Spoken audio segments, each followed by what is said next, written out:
welcome to the Pull Up Experience. It's your boy Brandon Gates, aka Not Your Average Agent, and we have a good one for y'all tonight, man. We got my man Wallstreet Wes on tonight, man, and it's like I said, long overdue. You know what I'm saying? We like, I love the fact we're on episode 106 because we get a chance to get everybody on here, and this is a good one because his name reverberates around the creative community or whatnot. Steve couldn't be here tonight, but Steve was like, "Oh, y'all have a Wall Street on or whatnot," and he was like, "You know what I'm saying? His poetry moves you." You know what I'm saying? So I'm like, "Okay, bet." You know what I'm saying? Let's make sure we get him on. So I'm glad we got you on, bro. And like I like to start all our interviews because you had an origin. You know what I'm saying? I like to start from the beginning, man. Were you that kid in school like was getting all the females like, "Let me hear your poetry one time. Let me rap to you." How did it all start, man? My beginnings of poetry, I used to do punishment a lot. Mm-hmm. So like my mom, I don't know if ever heard the way trying to protect me. Mm-hmm. I stayed on punishment, and that was like the only type of relationship I would have. I would like wait till my mother go to sleep at night, and I'd sneak on the phone, I'd read them a poem I wrote, and that'd be it. I'll be with girls for years off of that. Like, so that's how I really started for real, man. Just on punishment. Oh, no, I got you. So okay, so let me ask you, how you been in Cleveland all your life? All my life. All your life. What hood you from, man? Harvard. Harvard. Okay, that's what's up. I'll do it. That's what's up. So, and then growing up in high school, like you said, I talk to females. I wish I could get poetry. I would recite lyrics from songs. That was my. That was my. Yeah, me too. I did that. So we got high school, and then after high school, when did you embrace your creative side and say, okay, I want to make this into something that I want to do going forward? Probably like last year. But I've been doing it for a long time, but I never really took it serious. It was just like something I did, and people always be like, "Man, you probably should take that serious." I'm like, I ain't no money in poetry. And they was just like, man, because I'm naturally an entrepreneur mind state. Yeah. They're like, man, well, you think you could probably get some money up out of that. So I'm like, for years, I just was like, whatever. But then like, as of like last year, I really started making some good money. Like I walk into a building and do a poem for like 5 minutes and make $250. The other day I got booked at a high school for like 3 days and they paying me $100 a poem. See. And I've been in school for like 10 minutes. Yeah. So it really started turning to revenue. But I think my approach, once I started taking it serious, my approach was different. Yeah. Whereas most poets, their mindset they hope to do a poem that's so good that somebody will discover them, put them on, and pay them for the poem. Whereas I had the idea to be involved in the poetry business, whereas I'm creating opportunities and I'm looking to put poets on. Whereas if I get in, I hit that one time because I've never heard that, bro. I've never heard someone say I got into the poetry business because I've never put the two and two together. Though. Yeah, for sure. There's a business behind this. Yeah, they call me the Puffy of poetry. that's a dope nickname, by the way. I appreciate it. That's dope. And I do that. I travel the world doing poetry, man. And I don't ever talk about it. Like people just realize they just now trying to get me to like, you start telling people about what you're doing. I'm like, man, I'm getting the money already. I don't need nobody to. I'm doing what everybody trying to do. I'm getting to the money, but I put myself in a position to really start creating opportunities for poets. Like I got a big production coming up, to where like I'm negotiating for months to make sure every poet get paid $500 a show. Time out. Because like I want to break it down because like. So, everyone has an open mic, you know what I'm saying? Back in the day, that used to be, you in college, you know what I'm saying? Hey, open mic night. You said, forget that, we getting paid. Yeah. and that really came from a lot of them venues, they used to be burning me. And they be burning me every time, man. Probably every venue in Cleveland that burnt me where I do a poetry night and I spend whatever money they pay me, I spend it back in their club on top of money, and they're like, man, we ain't making $1 tonight, man. And I was going through that for years, man. Like when people just blazing me, I'm like, I gotta figure out something because I ain't trying to go back to jail. Right. So. So let me ask you this: so when the light bulb hit, when did the light bulb go off for you? I can make money off this, or versus you getting burnt. When did that transition happen? After the last time I got burnt, I was just like, I gotta try something. This ain't it. Yeah. Like I try to go the traditional way. Everybody do that. Everybody in the city like, man, we want a poetry night here. We would love for you to come do some things. But I be telling me, I'm not a promoter. Yeah. I'm just a curator. I can get the poets in the building. I can create a vibe that you're looking for. And I never did the same show twice. For every single person, I create a poetry night specifically for your venue. And it just kept on burning me, man. So I was like, I got to try a different alternative. But I was already doing things in the poetry business. I just wasn't aware that I was doing things in the poetry business. But when I became conscious of it, I could do it on purpose. Oh, okay, that's what's dope. That's dope. So imagine this. So let's say I'm a new poet, all right, and I'm thinking I'm fire, right? How do I broker saying to this person, hey, you know what I'm saying, hey, I want to get paid for doing poetry here that night or whatnot, or that's not something I can come on the street and do. I gotta show myself to be true before I can even talk about negotiating prices. Yeah, my accolades run deep. You know, like whether I want to express it or not. Now I've done things that I don't even talk about, but I just keep it moving. I don't celebrate. Yeah. So my name, based on who I was and who I am now, it puts me in a lot of good positions for me to negotiate. Like I done been on America's Got Talent and all type of stuff. I don't talk about it. Oh yeah, I might as well talk about that, bro. I just did it and kept going. And it was a bad situation. Like my cokehead cousin took me, so that was an adventure within itself. Like you know what I mean, he was on coke. I'm trying to do the America's Got Talent. That's a deep story within itself. But that's really what I'm striving for, man. For poets to really get paid, because people feel like poets should be cool. Like that's an opportunity. We're like, no, like I like to make some money too. Like I don't need your opportunity for real. So after going through that so many times where people feel like, well, I'm giving you opportunity. So I'm like, no, man, I'm gonna really start changing my mind to where even if I can only pay you $20 or something like that, you know what I mean? Like that's just the start of it. Yeah. That's dope. Listen, Steve, shout out to Steve. Steve is the greatest director / photographer / videographer of all time. And there's a quote, by the way. He said, I asked Wes what happens when people hear his poetry. He said, you leave people in tears, brother. I'll be like, dang, they clap for everybody else, like they clap for me. That's how you want to. I'll be getting cricks after my poems. I'll be like, dang, I'll be like that for years. I'll be like. But he said, like, you know what I'm saying, your poetry leaves people in deep thought and it draws the emotion out of them. And I think that's a dope thing. I think when you create records or create raps or create anything with their words, it should convey certain things to certain people, whatnot. So let me ask you this. With your poetry, would you say that that's the intention when you create some poetry to be able to tap into that, or just like this is just natural that flows out of you? Yeah, it's just like I don't never write poetry for nobody with nobody in mind. It's like God just possessed me. Like I don't like I never sit down with a pen and paper. Like all my poetry I write in my head. I just got millions of poems in my head. And I don't never sit down and write them. I might just throughout my day just be like, if I ain't talking to you, I'll be playing with something that be coming to me. But I really just, I don't know. I just write on my own personal experiences for real. You know, like somebody hit me yesterday, like, hey, we want you to do an event. We want you to do a love poem for us. I'm like, man, I ain't been in love. I ain't got no love poem, man. I'm waiting. I'm open minded, but it just ain't happening for me like that. Right. No, I feel that. Cause like I said, I want to applaud you, bro, because I can never rap and I can never do poetry, because when it comes to rhyming, it's all like red fish, blue fish. It's all bad, you know what I'm saying?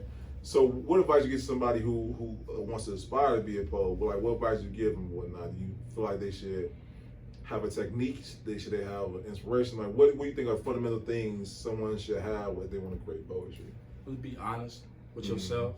You know, like poetry. Another thing that's really making what I do really escalate, because around that time where I decided, like, well, that's not gonna work, I'm gonna come over here.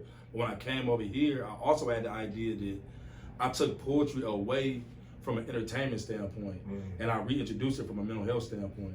So now everything I do poetry is wrapped in mental health. So as long as you really being honest, you being vulnerable, that's what made poetry good for me. I'm not looking for poetic devices. I'm not looking at how swift you are with your words. Man, I just look to see how real you keeping it with yourself. You know, and poetry is just designed to be able to express the things that most people just don't have the heart to express. You know, so that's what I look for in a poet. As long as I feel like you being genuine and you talking about something honest with some substance, man, you locked in with me automatically. That's what's up, bro.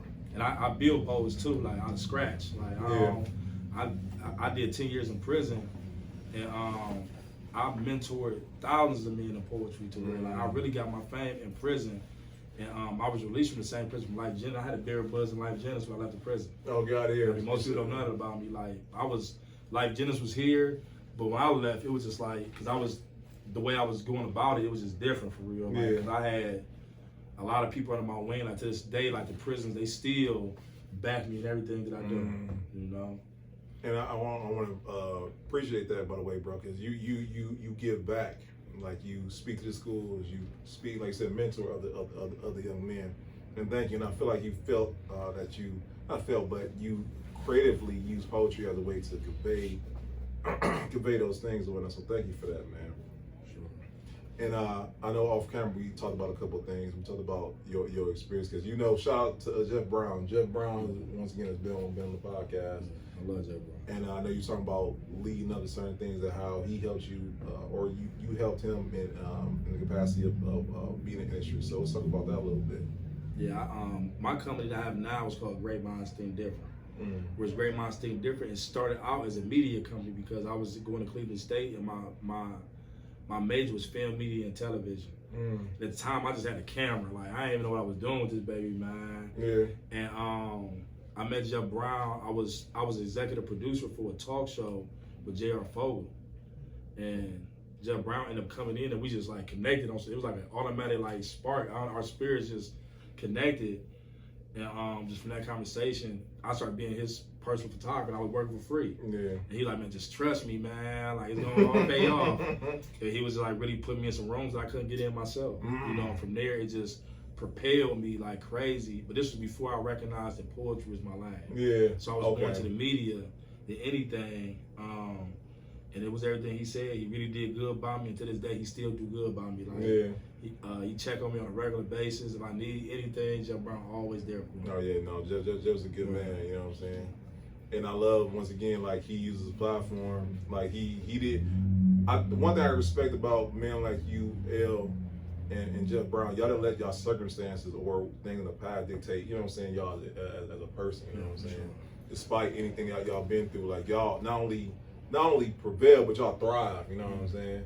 And I want to shout y'all out for that, because, once again, y'all have done great things in the community. Y'all are doing great things overall, so thank y'all for that. Appreciate you, bro. And by the way, I love the hoodie, man. Love the hoodie, you know what I'm saying? Shout on it, bro. You know what I'm Yeah, saying? don't look at this thing, bro. But one thing we talked about on camera was the collaboration piece or whatnot, about how you said Narcity, you know what I'm saying?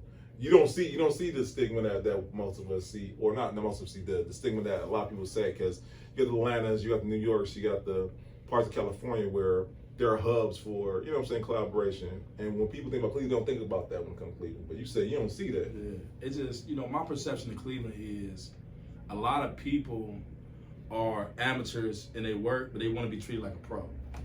Time out. Come on, man.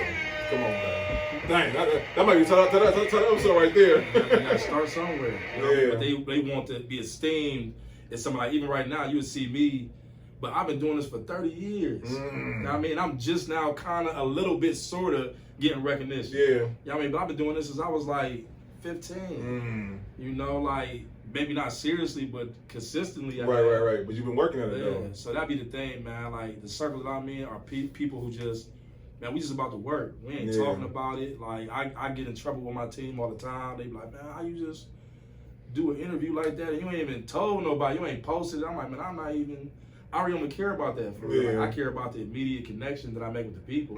But I don't feel the need to tell everybody what I'm doing for real, because everybody can appreciate my work the way I do for real. Yeah. You know, so I don't feel the need I don't feel everybody should be exposed to that for real. Yeah. You know, so. But I love how you said your circle, you know what I'm saying? You recognize that's your circle. Y'all all about coming together and whatnot, and not based off of this person doing better than me or so on and so forth. Yeah, so, for sure. Absolutely. Yeah, that's for sure. Then like me, I really pay people attention in the city. Like, I'm gonna hear about you before you hear about me. You know what I mean? Like, people who really like movers and shakers, they be surprised, like, when I come across them and I already know who they is. I know everything you got going on because, your work gonna speak before you do. No, that's facts. And I be in those rooms of the people who really deciding on who gonna be next. And what I learned from them rooms is, like, if you really put in the work, man, you ain't gotta talk about it, because it's gonna carry for itself. I don't want to talk about it. People care about the work. And I think that a lot of people lose that notion of that very thing. You put the work in, it's gonna speak for itself. But what's the old people say, you don't want to put put the cart in front of the horse. You know what I'm saying? My phrase is, in the dictionary, is the only place in the world you're gonna find the word success before work. You know, that's the only place in the dictionary. You trying to stuff left to right. People don't want to work, man, with this Instagram situation. Yeah. Everybody just want to wake up one day and be famous. Right. You know what I mean? And for certain fields, yeah. You know what I mean? Like, but for the most part, like, you gotta really put in the work. I worked in the music industry for some years, and I'm A&R for Cleveland artists. We're talking about, bro. Time out. You so wait, time out. So you were A&R, you was photographer, you have done a little bit of everything. I've been everywhere just trying to find myself as a feel person, as a man. I work for the music industry, man, and my job was just when celebrities came to Cleveland, I had to court them. Like, whatever they want to go to the club, they want food, they want whatever. They go into the studio. I gotta sit by them, and I would be sitting there all night with Dave East, Migos, WAP, and Lucci. They just giving me the game for free, and I come back to Cleveland trying to give everybody the game, and everybody feel like they knew better. Or I see people on the internet like, man, ain't nobody supporting. I slide in their DMs like, hey, bro, what type of support you looking for? I'm right here. I support you. They'll never respond. I'm like, they looking for something else. Clearly, like, I can tell you all type of people who they be ranting like they don't get no support, but because I'm not like a popular face, I'm like, man, I can really change your life for real. Little do you know, for real. But that's a fact, bro. People be wanting, they be wanting the fame. They don't be really wanting the what really count. You know, the stability that comes with it, or you know, the equity behind it. People just want to be Instagram famous. you said Instagram, man. I like that. I like that. So okay, let's break this down, because like I love how you said it, because I think a lot of especially young people, I know for myself, I didn't realize I love real estate until I was plus in my 30s, bro. And I think people get lost in the notion that, like you said, you got to find yourself, right? And it's gonna take you doing this, doing that, until you find the not perfect thing, but the thing you're called to do or whatnot. So let's talk about that, bro, because like you said, you had a little piece of everything, and I think it's dope because I feel like you take a piece of everything you've done, you apply it to everything you do going forward. For sure, I do. And it's things that I'm genuinely interested in. Like, I ain't reaching, I ain't doing none of that type of stuff, man. Like, I was thinking today, man, I got a song on all platforms, like with an artist like one of the hottest artists, man. I don't ever even like, I'm like, man, I got that. But I'm like, I really just be focused on putting in the work that I really don't take heed to it, but I just really be true to myself. I only do things that I really find interesting. Like, I don't be like, you know what, today I'm gonna just start golfing just because it look cool. Like, everything that I am, I spend so much time just really, you know, building my individuality as a man. That's dope. That I'm not gonna do nothing that ain't line up with my individuality. Like, you ain't about to see me, you know, do no podcasts. It's like with podcasts, all sexual stuff, or like, no, I just respectfully decline. Like, I just be true to myself, and it worked. No, bro, and I'm about to say, you are a reflection of that, bro. And I just know, correct me if I'm wrong. It's like you live your life with no regrets. Like, you go after things you want to, because once again, you don't want to be able to say like, I didn't do that. No, I went after that or whatnot. Because you said A&R, you said photographer. We got, you know what I'm saying, the puffy of the poetry. I got way more than that I can't remember right now. Like, I got all types of stuff in my belt. But with me, the reason why I don't like, I tried to have a conversation where it'd be like, oh, people need to get their act together, because the reality with me is I spent 10 years in prison.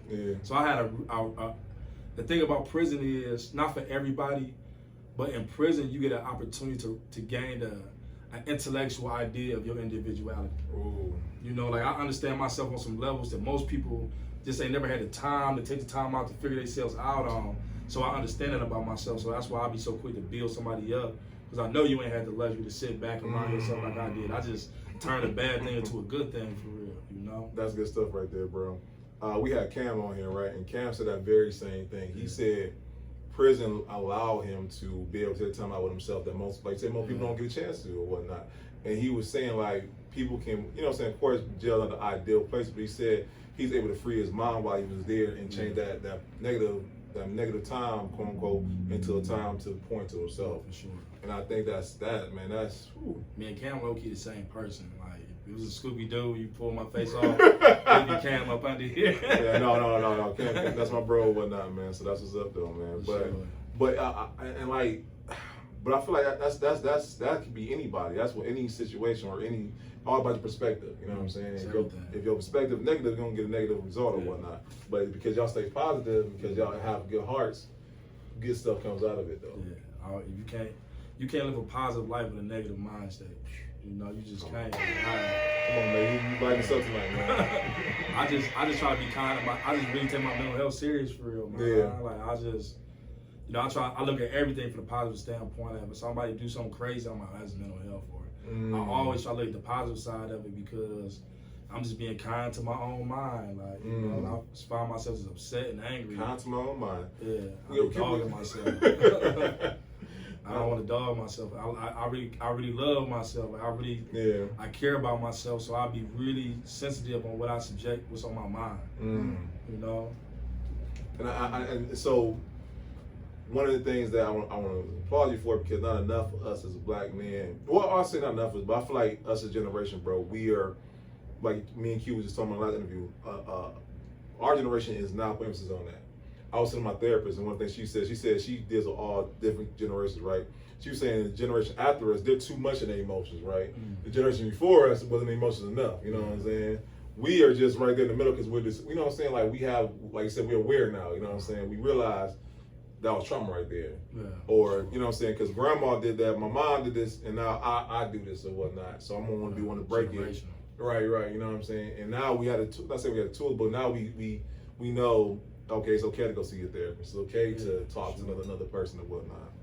And I think that's dope, bro. And the fact you put emphasis on those things and whatnot. Yeah. That's what I really try to do with the poetry. I try to give people, like anytime I do an open mic, it's really an open therapy session.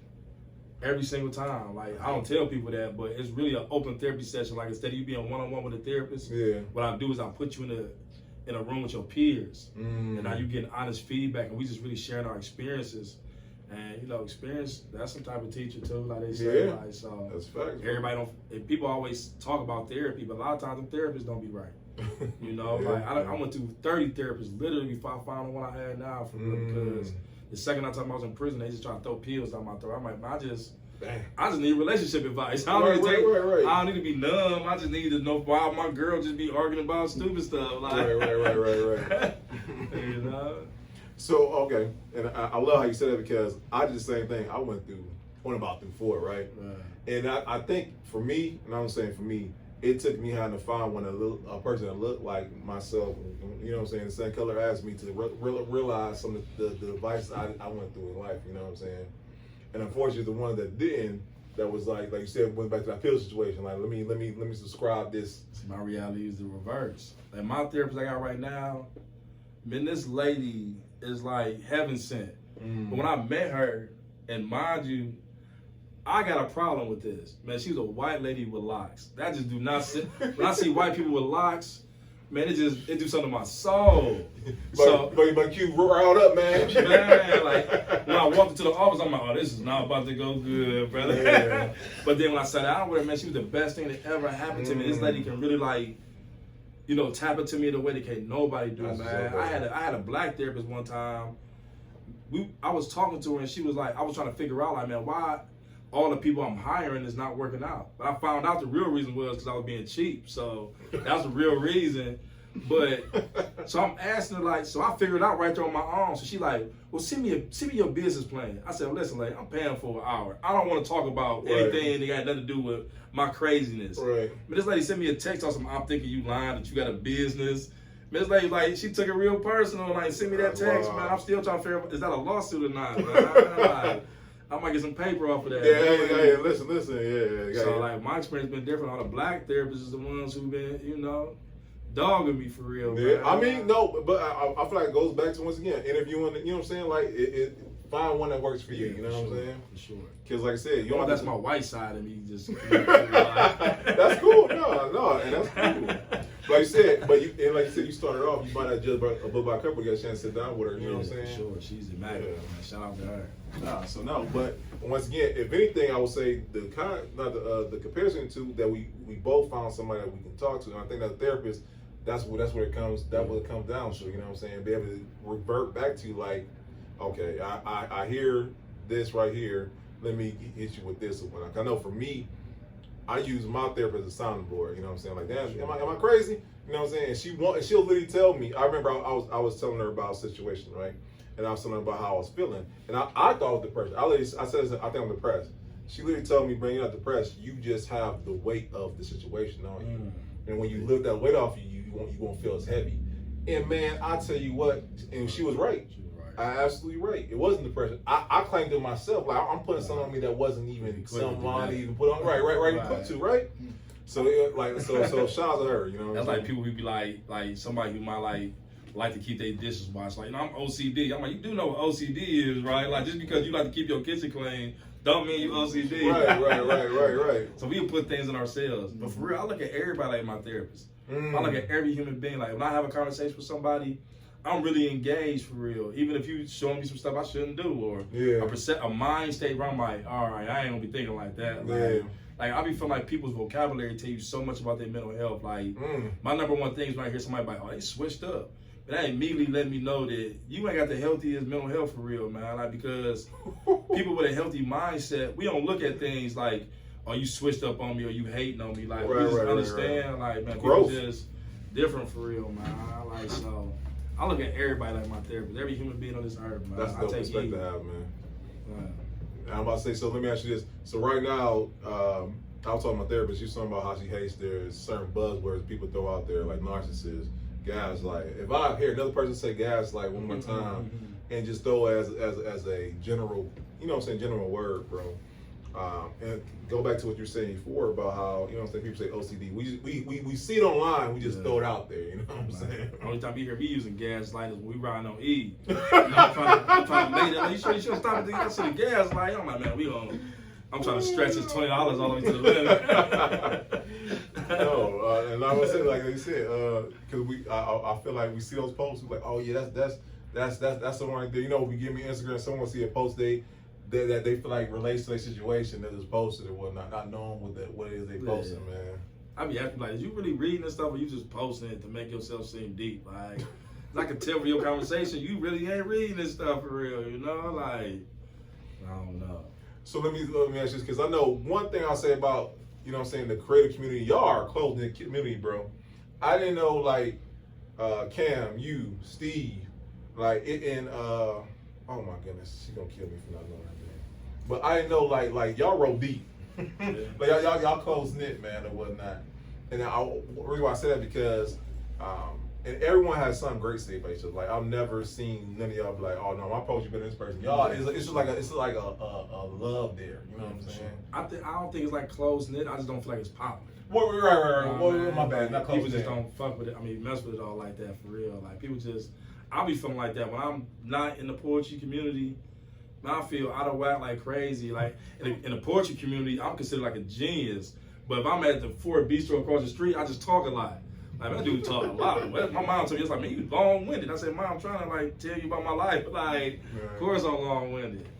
But, I mean, like I said, like I said, when like you said, your name vibrates, like, you know what I'm saying, genius, captivating, you know what I'm saying, certain keywords that come from the poetry you speak out your mouth. I think those are, and it's not you saying, it's people saying it about you, you know what I'm saying? So I think that's, you know what I'm saying, and you humble with it, bro, because me, I'd be like, yeah, give me all that. No, I'm just playing. I really don't feel like I'm nothing for real. Like, I got a lot going on. Man, I'm a dirty dude from Harvard. I did 10 years in prison. And I ain't never been nothing to nobody, man. I just try to be a good person on this earth, man. And my younger years, man, I was ferocious, man. Like, it was just me. Yeah. My mom put me on like 15, so my character trait was based on survival. But now as a man, I just make sure that everybody I come in contact with, I do good by them. I don't try to get over on you. I don't try to mislead you. I just try to do right by everybody I come in contact with, even when I don't feel like it. You know what I mean? I still try to do right by you.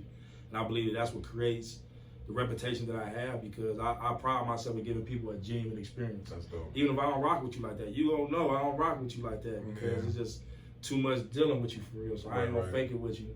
I'm gonna tell you to your face, like, I ain't really feeling you, bro. And that's just real. And you gotta respect it, though. You gotta respect it, bro. Okay, so we talked about the past, talked about the present, talked about the future, bro. So what's next up in the leverage that you got going on, man? For the most part, I've really directed the majority of my energies back inside the prisons. That's where I feel the most accepted at.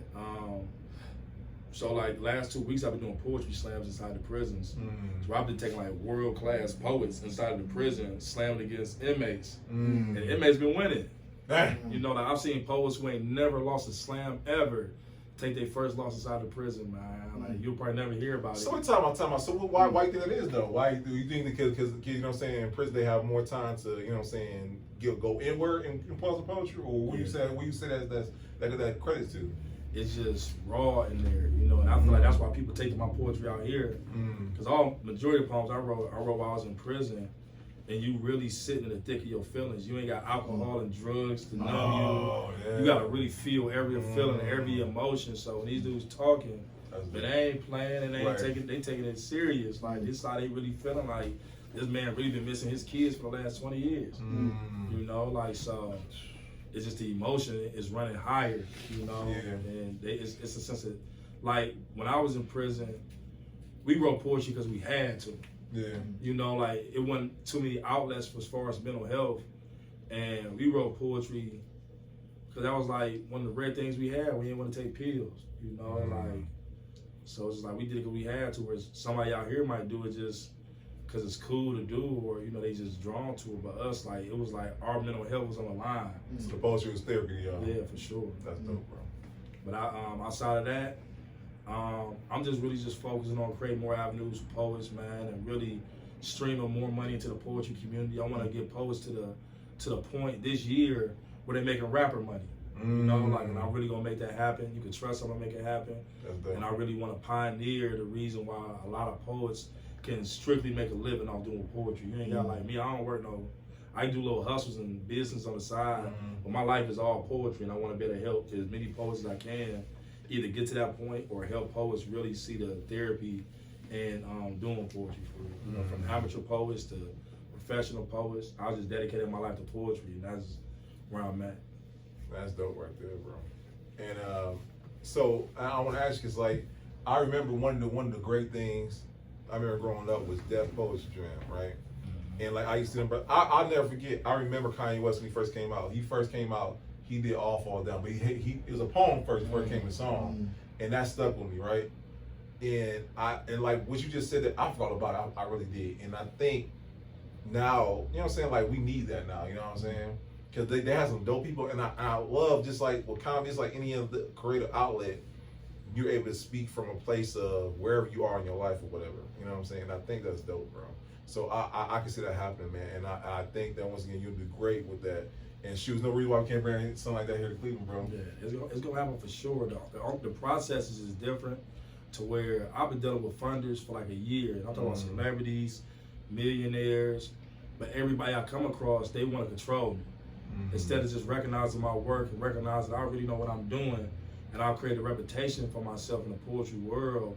Everybody I really try to sit down with and build with, they just want to control me, and they want to take what I'm doing and commercialize it, whereas I'm just not going to sell my soul. As long as it's going to take, like I've been in meetings all day today with funders and people who really want to finance, people that throwing big money at me. Yeah. But I just been standing firm that I ain't going to do the monkey for the hunky.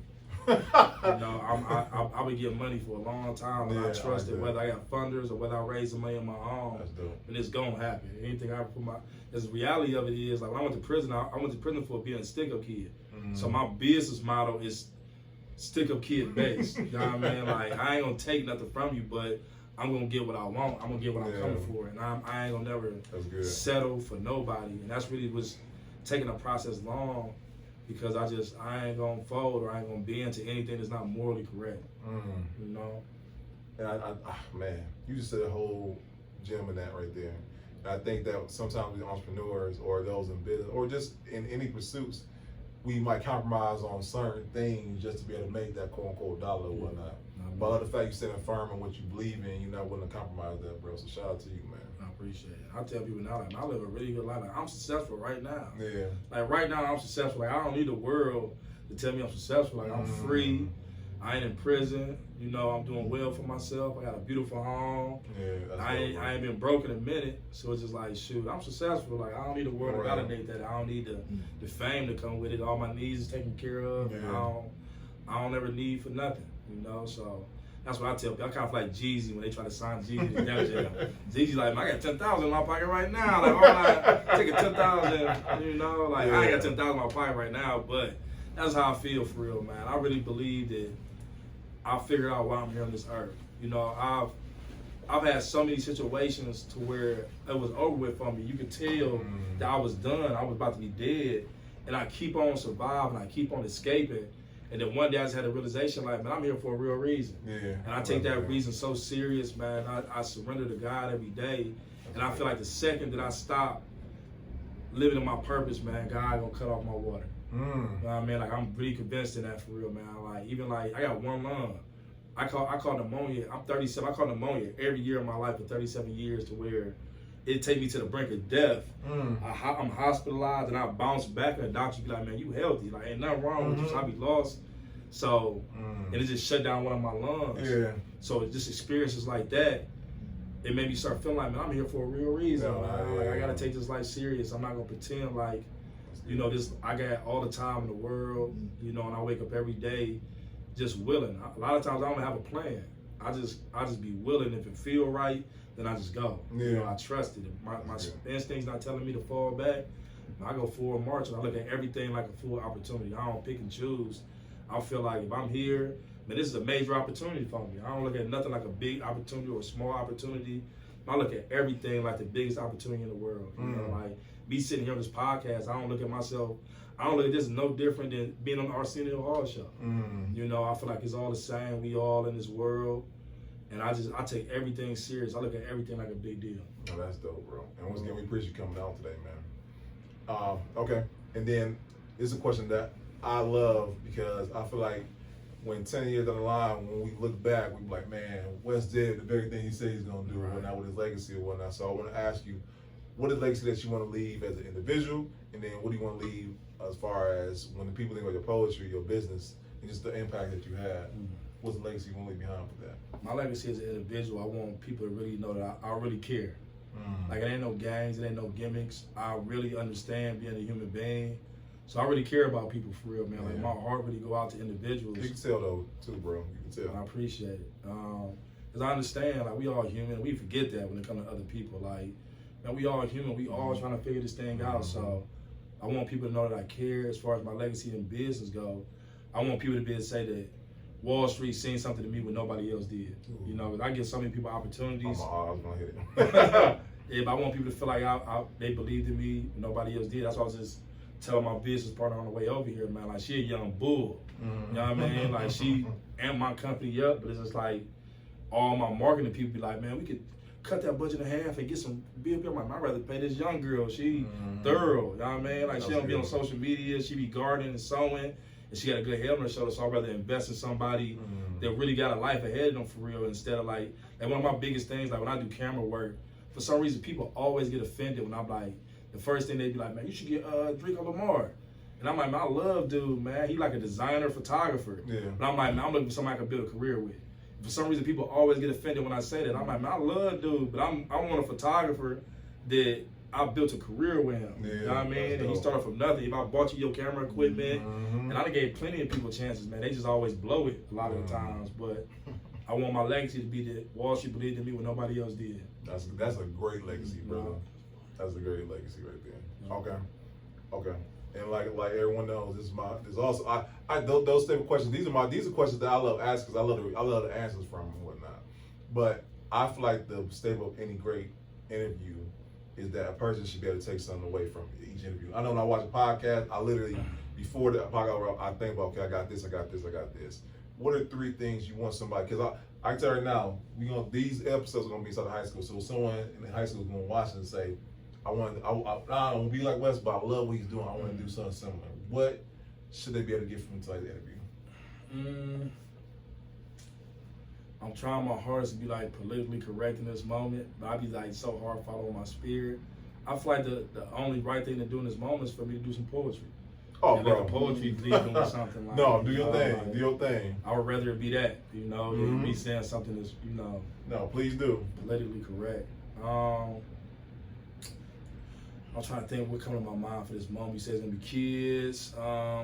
Nothing about busting guns. Nothing about selling dope. No, I'm just playing. I ain't nothing like that.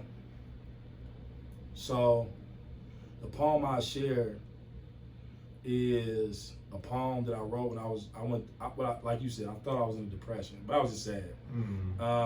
But since I've been over prison, I lost everything 14 times. Like, and that's just the life of somebody who's willing to risk it all. Yeah. You know, I go all in on everything, so that's just come with the game. So I lost everything 14 times. I mean, like having penthouses, cars, clothes, to living in my car, you know, or just a month ago, I'm renting cars every day just to live in them. Yeah. This is a month ago. So I found myself questioning God, like, man, why I keep on falling off like that? Then one day God just put in my spirit, like, man, you ain't falling off. I delivered you all those times. Like, people don't come back like that every time. Like, most people don't bounce back once. Right. And I'm delivering you every time, so you keep on moving forward. So I wrote this poem, like, right there on the spot, in the midst of me just coming out of that fake depression I was in. They go like this. This morning I finally cried, reflecting on all of the times that I had to start over. But thank God, Jehovah, my heart's holder, that my heart rovers through hard times. Though part sober, no man can say that I aren't soldier in hard times. I mark boulders in hard times. Like Wallstreet Wes was hearing the name of the Lord on the floor, then on the shoulders of hard times. All the while trying not to let my body language speak or show that it's hard times. But you can thank my damn parents that I'm transparent, so this isn't a show. It's hard times. But because I stand tall at all times, OGs give me so many stripes. Oh, geez. Got my attire looking like a tiger in hard times. And I won't front like I don't tire in hard times. Air pressure low on my tires in hard times. Which makes it hard for me to come places where being complacent is all fine. And you may wonder, why am I so hard on myself? Always giving me such a hard time. Because I realized that the pressure was all mine when that depression was all mine. But thank God no weapon formed against me shall prosper. Disarm you hard times, now that weapon is all mine. But what if that weapon was all mine? Demise. Them eyes. Tells me everything that you are willing to disguise. Surprise. So now I'm to a point where I no longer care how you're depicting me, as long as you can picture me rolling through hard times. And that's facts. So now when I go to the Lord, I no longer ask for a lighter burden. I pray for a stronger back. Palm. Come on. That was good right there, man. That was good, man. That was good, man. It's a 2 times. Man, you can't close the episode better than that, man. Yeah, for sure. Thank you, by the way, I man. appreciate you. It's therapeutic for me. Hey, listen, man, we appreciate you, bro. So where can people reach you if they want to get in contact with you? Where can they follow you at? On Instagram, you can find me on Wallstreet Wes, GMTD. In real life, you can find me on Leon Harvard, right across from Taco Bell. I'm out there. That's my neighborhood. You can really ride past. I'm going to really be out there if it ain't too cold. That's what's up, bro. For sure. Man, once again, we appreciate you, bro. And by the way, y'all, we have the show notes, so you can go search for the Instagram. We run the show notes, so y'all can hit up West right directly or whatnot. For sure. This was a good episode, man. Really, it was, man. I appreciate it. This is episode 106, and let me pay some bills real quick. So once again, guys, March 12th. Hey, you come to the network event? Come to the network event March 12th, man. We right across the street at the 4 Piece Store. I think what's that? He was telling me about that too. Yeah, I don't want to make no promise. If I'm in No, I got you. I'll show up for sure. Yes, sir. Yes, sir. So March 12th, y'all, we are at the 4 Beach, right across the street from here in Cleveland Heights. We are going to have a great time, meaning that you're going to network with people. I don't care if you got a business, I don't care if you just started yesterday, or if you have been in business for 10 plus years. It's going to be a great way to network with like-minded people, find a new mentor, mentee, or just find your next business partner, or just find someone to just connect with overall. And what happens is, you guys are familiar with speed dating. We got speed networking, where you got 4 minutes, 2 minutes on your side, 2 minutes on the person's side. If you're not feeling each other, cool, move to the next person. But if you are, it makes it for a great opportunity for you at the word to, connect on a better level, whatnot. And this is our trademark thing, guys, because one thing we like to do here at the Photo Experience is that we want to be able to educate, encourage, and inspire you. And we already done inspiring, Now we want to encourage you by connecting right with the right people. So come on, get tickets in the bio. Get yours today. Man, this is a good episode, y'all. And I want to thank y'all once again for pulling up and taking the time out to watch tonight's episode. Until next time, y'all. See y'all then. Peace.